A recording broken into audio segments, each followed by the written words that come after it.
प्रिय छात्रों, हम इस वीडियो में आपके लिए हिंदी की और अति महत्वपूर्ण प्रश्न लेकर के आए हैं। यहाँ पर लिखा हुआ विहंग वृंद का क्या आशा है। अच्छा, हवा सुनी आपने? हवा हवा जो हवा में उड़ते हैं वो क्या होते हैं? पक्षी होते हैं। हवा हवा हवाई सुना है आपने?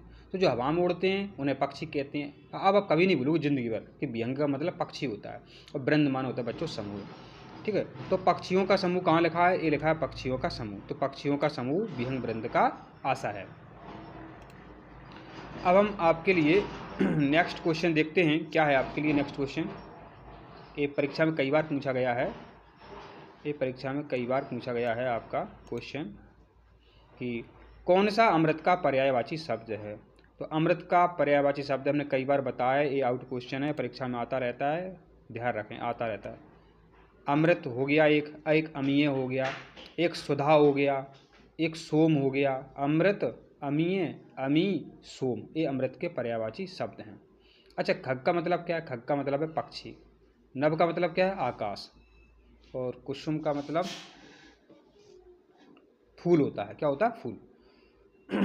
तो जो टीचर होते हैं वो क्या करते हैं, पुराना पेपर सामने रखते हैं और फिर उसी के बेस पर वो पेपर बनाते हैं। ये आप ध्यान रखें यहाँ पर। अब ये है आपके सामने कि शक्तिहीन में समास है। यहाँ पर समझने की कोशिश करना कितना सरल है। हमने आपको कई बार बताया है कि आपको ध्यान रखना है विभक्ति चिन्ह। अपनी टीचर से आपने याद भी किए होंगे, कर्ता ने, कर्म को, करण से। तो शक्तिहीन माने शक्ति से हीन। तो क्या होगा इसमें? इसमें तत्पुरुष समास होगा। इसमें क्या होगा? इसमें तत्पुरुष समास होगा। शक्ति से हीन, तत्पुरुष समास इसमें होगा आपका, ध्यान रखें। अव्ययी भाव में बच्चों पहला पद प्रधान होता है, ध्यान रखें। हमने कहा यथाशक्ति, यथाक्रम, तो अव्ययी भाव समास है। बहुब्रीहि समास में बच्चों तीसरा पद प्रधान होता है। अन्य पद कह सकते हैं अपन, ध्यान रखना। बहुब्रीहि में अन्य पद प्रधान होता है और अव्ययी में आ पहले आ रहा है तो पहला पद प्रधान होता है। अव्ययी में आ इसीलिए लगा है। और इसके अलावा बच्चों पूछा जाता है कि द्वंद्व समास क्या होता है। तो जिसमें दोनों पद प्रधान होते हैं उसे द्वंद्व समास कहते हैं। अब आपका जो बच्चों नेक्स्ट क्वेश्चन है वो अपन देख लेते हैं यहाँ पर। क्या आपका नेक्स्ट क्वेश्चन है, सिद्धराम कोयकली किसका वास्तविक नाम था? ये कितना इंपॉर्टेंट है देखो। माने हमने ये बताया था आपको कि एक ऐसा बालक था वो गायकी में बहुत फेमस हो गया था। उनका नाम बताया था हमने, ये बोला था कि कुमार हैं वो, राजकुमार ऐसे सुनते हैं ना। तो कुमार गंधर्व जो हैं बच्चों, इनको अपन किस नाम से भी जानते हैं? सिद्धराम कोयकली। कोयल जैसी आवाज़ थी इनकी, इसलिए बालक रूप में ही बहुत फेमस हो गए थे। कौन? कुमार गंधर्व। और इनके बारे में हम पिछली वीडियो में बता चुके हैं आपको। अब जो आपका नेक्स्ट क्वेश्चन है, आपका नेक्स्ट क्वेश्चन क्या है? ये है कि मीराबाई को कौन सा रत्न प्राप्त हो गया था? तो मीराबाई को राम रत्न प्राप्त हो गया था। पायो जी मैंने पायो, राम रतन धन पायो, आपने इसके सुना ही होगा। और मीराबाई कहाँ की रहने वाली थी? ये राजस्थान की रहने वाली थी। ये प्रश्न पूछा गया परीक्षा में, आपको ये पता ही होगा। अब देखते हैं कि बिरसा मुंडा का जो संबंध है कहाँ से हैं। तो बिरसा मुंडा जो हैं बहुत क्रांतिकारी आदिवासी नेता थे। तो बच्चों इनका जो संबंध है बिरसा मुंडा का, ये झारखंड से इनका संबंध है, ध्यान रखें, झारखंड। अब हम आपको नेक्स्ट क्वेश्चन दिखाते हैं कि इसमें लिखा है कि अमृता देवी के साथ शहीद विष्णुइयों की संख्या जो है कितनी थी? कितनी थी? ठीक है, या ये है। और ये उत्तर जो है कई बार कन्फ्यूज जाते हैं, तो आपका उत्तर है 362। 362 ये आपको यहाँ पर ध्यान रखना है। अब आपका जो नेक्स्ट क्वेश्चन है बहुत इंपॉर्टेंट है, इसको समझना है बस। कई बार परीक्षा में आया है इसलिए आपसे कह रहे हैं इसको समझना है आपको। देखो समझो, हमने कहा आपसे, आप स्कूल में हो, हमने कहा कि वह पुस्तक पढ़ो। आप बार बार पूछ रहे हो कि सर इसका उत्तर क्या है, उसका उत्तर क्या है। हमने कहा बेटा हो वह पुस्तक पढ़ो।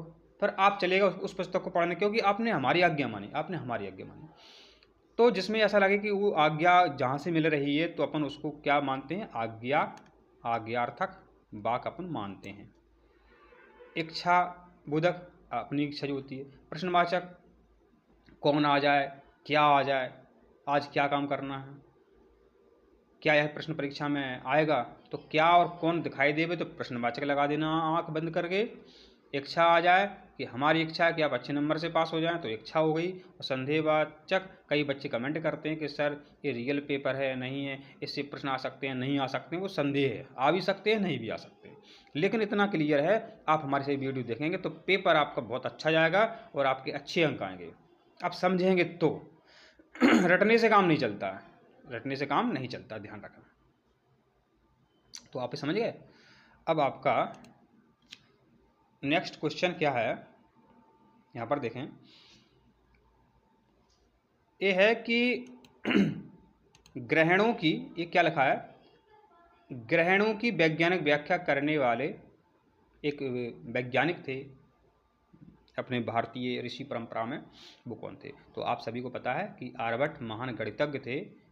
इन्होंने ग्रहणों की वैज्ञानिक व्याख्या की थी। चरक कौन थे? ये आयुर्वेद डॉक्टर थे, मतलब चिकित्सक थे। सुश्रुत भी आयुर्वेदिक चिकित्सक थे। ये शल्य चिकित्सा जानते थे। कौन? सुश्रुत, ये आपको पता है। अब आपका नेक्स्ट और अंतिम क्वेश्चन है जो कि परीक्षा में आता ही रहता है, आता ही रहता है। क्या क्वेश्चन है आपका ऐसा कि आता ही रहता है? तन्मय शब्द का संधि विच्छेद होगा। हमने आपको कई बार बताया कि बच्चों, कभी भी आपको तत दिखाई देवे और ये ता दिखे ना, ये आधा दिखाई देवे, तो उसको अपन संधि के अंतर्गत व्यंजन संधि मानते हैं। ये भी पूछते हैं। तन्मय का इन्होंने संधि विच्छेद पूछा है आपसे, तो इसका होता ततधनमय। ततधनमय क्या है इसका? ततधनमय, ध्यान देना।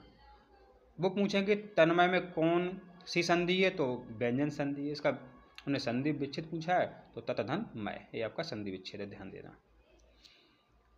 तो बच्चों, आशा करते हैं आपको वीडियो समझ में आ गया है। इसी तरह वीडियो देखने के लिए आप चैनल को सब्सक्राइब जरूर करें। और आपकी कक्षा 8 की बोर्ड परीक्षा